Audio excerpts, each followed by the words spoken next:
Pagbasa mula sa sulat ni Apostol San Pablo sa mga taga-Kolosas.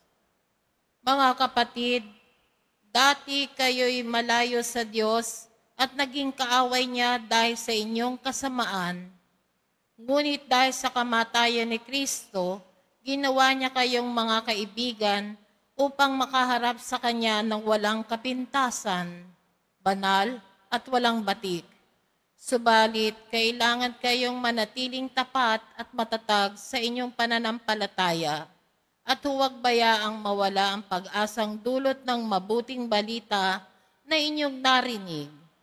Niloob ng Diyos na akong si Pablo ay maging tagapangaral ng mabuting balitang ito na ipinapahayag sa lahat ng tao.